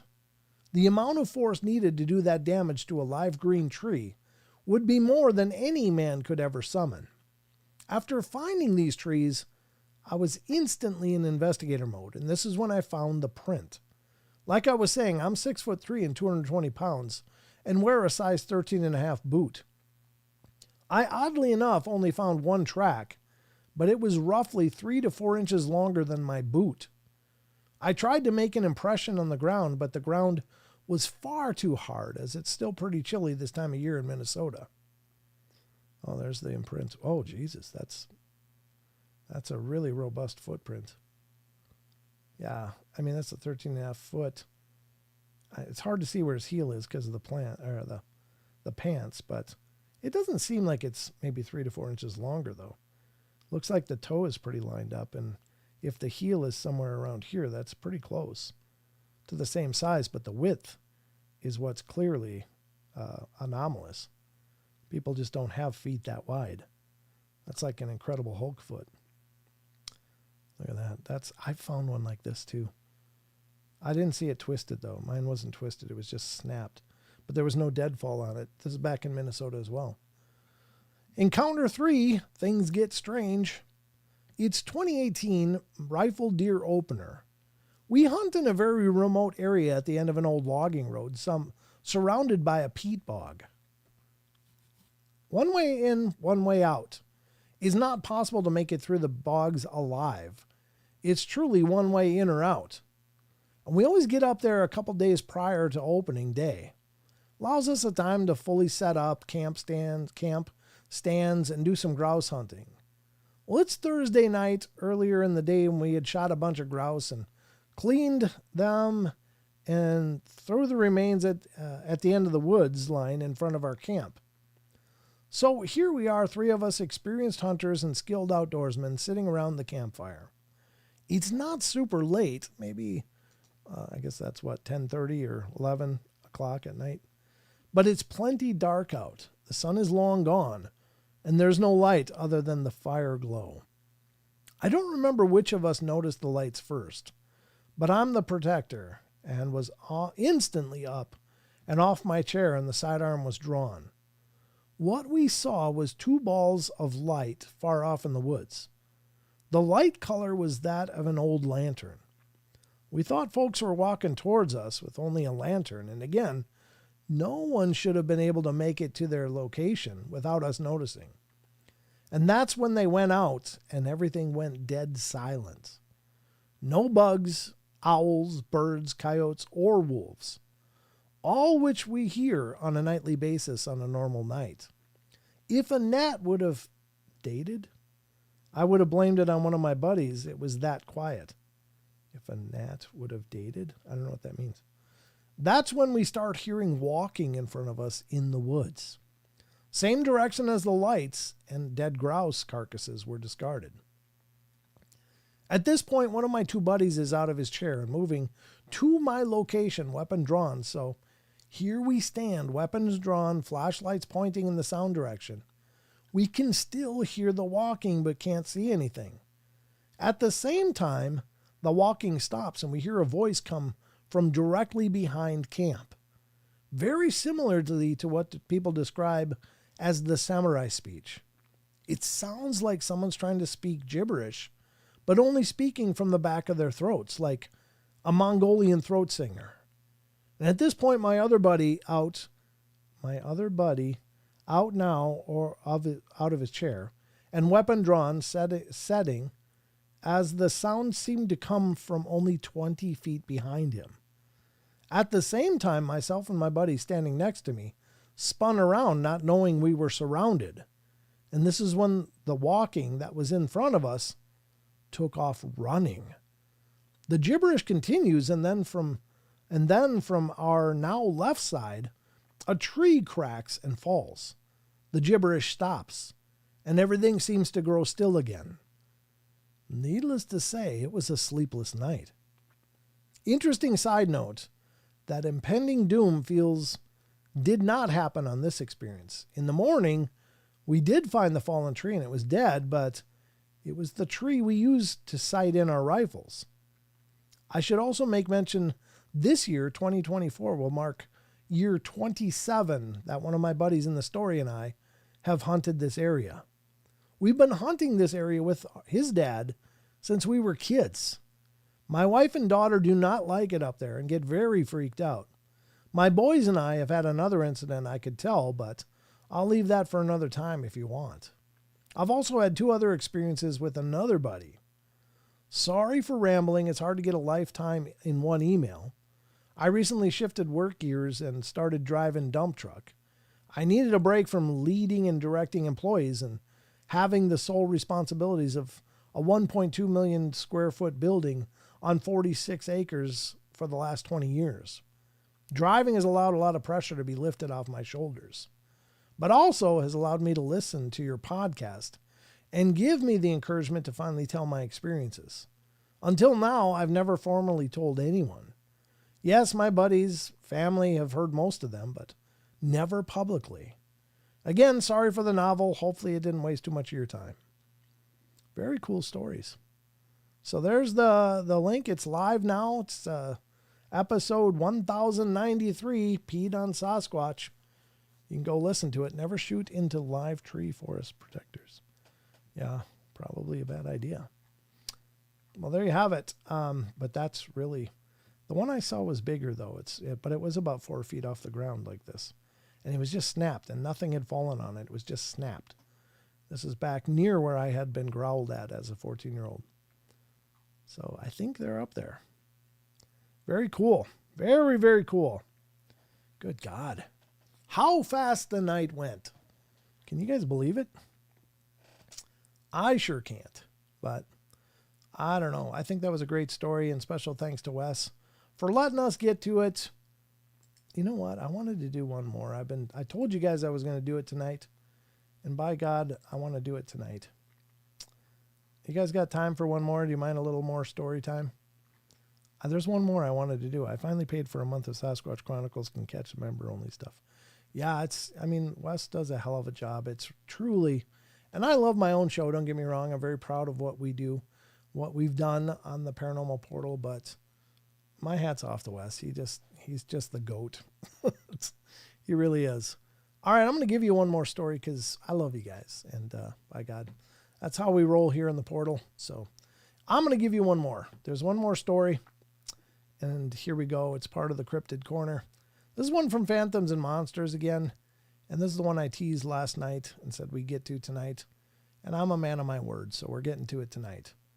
Navajo Reservation school teacher recalls skinwalker encounter. Oof. Tell you what. That's pretty crazy. A non-native school teacher at the Dine, I don't know how you say that. It looks like Dine, but it must be Dine, Navajo Reservation describes her encounter with a skinwalker while driving at night through tribal lands. Between Crown Point, New Mexico, and Borrego Pass on Navajo Tribal Road 48, I'm a non-Native American who has lived and worked on the Navajo Indian Reservation as a school teacher on several different occasions. The most recent gig was from November 1997 to June 2000. As a lifelong resident of New Mexico, I've driven hundreds of thousands of miles, with tens of thousands of those miles at night. I consider myself a very experienced night driver, as I've seen almost every type of mammal, both wild and domestic, that New Mexico has. I've seen deer, elk, cattle, horses, sheep, dogs, cats, rabbits, mountain lions, badger, skunk, porcupines, etc., while driving at night, and I recognized all of them. When I first started at Borrego Pass School in 1997, I was making a home visit to one of my students, and his name was Billy. Name has changed. Billy was a brilliant boy with a higher than average IQ. He told me he told me on that visit that their neighbor a mile away was a skinwalker.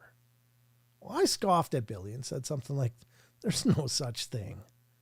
But Billy insisted, saying that the neighbor changed into an animal and came to their house and looked in the windows. Well, this was all very interesting to me, but I pretty much forgot about what he said. Around 1998, I started teaching night classes at the DNA College in Crown Point, teaching astronomy. The class would end around 10 p.m., and I would head back home to Borrego Pass, 18 miles to the east.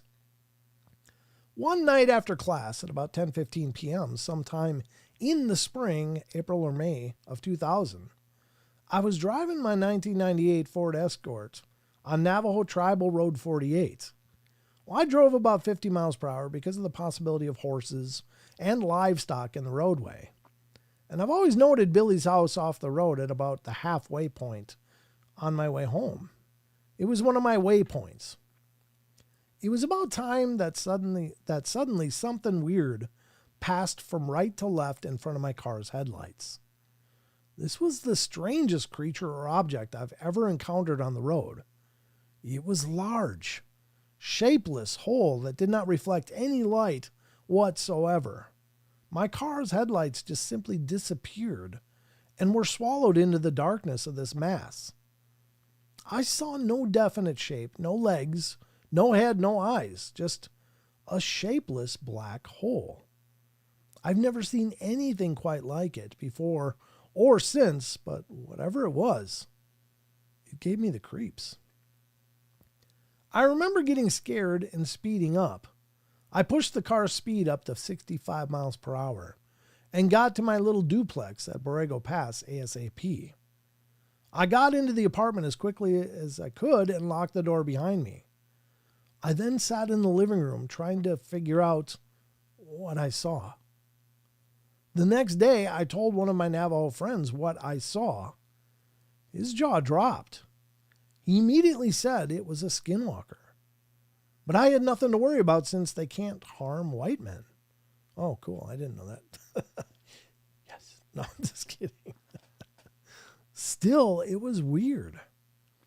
Well, I've told this story to several Navajo, and they've all pretty much come to the same conclusion that it was a skinwalker. Weird stuff for sure. A logical explanation says it was a black dog or a black bear, but it's more fun to think of it as a skinwalker. This happened one night, but not the same night as my skinwalker encounter. One night when driving back from Gallup, New Mexico, I was tailgated by a Ford Bronco, the original type, driving without headlights.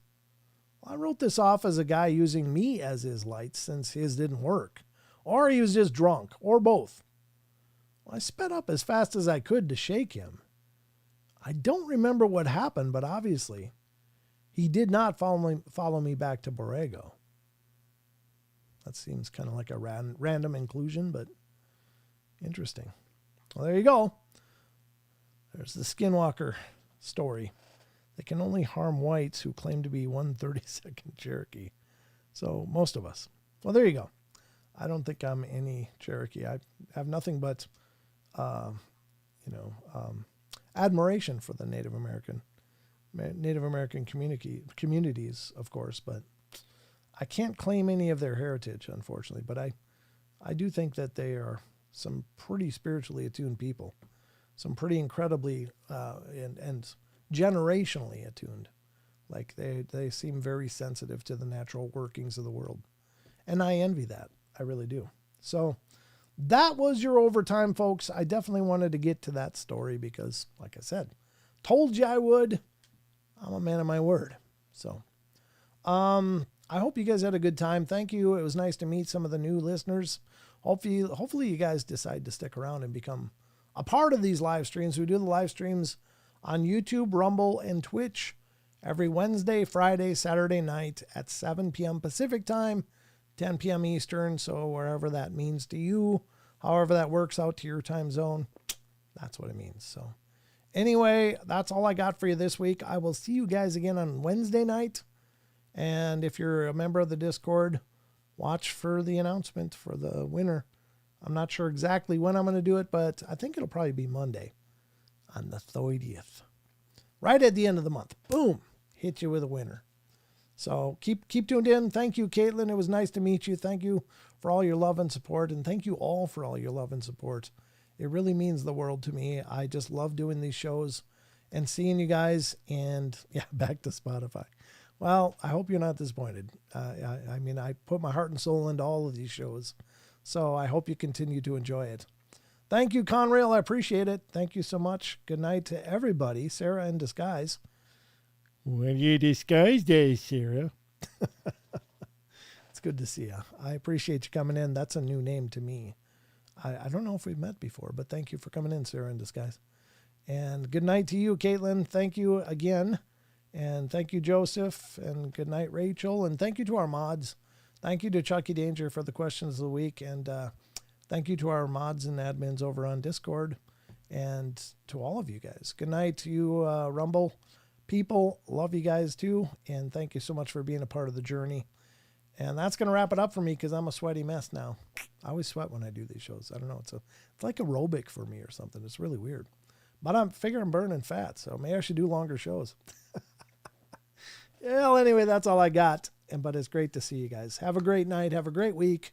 Make your week wonderful. And I'll see you on Hump Day, Wednesday, for another Hump Day watch for the new podcast on Monday. Hopefully I'll have one ready for you. It's my objective to release them on Mondays. Doesn't always work out that way, but I'll always, please follow on social media too, because you'll get any announcements. Like if a show is going to be late, I'll let you know that it's going to be late. So, like, hey, where's the damn show? Did he quit? No, I didn't quit. I never quit. This is what gives me purpose in life. So, all right, I'd have you on all night if I could. Aw. Well, if you go to Spotify, you can. I can't do it in person, unfortunately. I'm just one person. I'm only a man, damn it. But there's hundreds of episodes over there. There's thousands of episodes on YouTube. If you want to go back and watch the back catalog of shows here, you're welcome to. So please do. Thank you, Caitlin. I appreciate it. But you guys have been amazing. Thank you so much. Remember, I love you all. Good night and take care of each other. And remember, love you all. Be good, be kind, be nice. Take care of each other again. And help each other out. Find the magic in every day. And remember to laugh as much as you can. And I'll see you next time. So hopefully you guys will come back. Spread the word. Let more people know. Wednesday's Bring a Friend night. Just saying. It's still funny in my head. But good night, everybody. That's going to do it.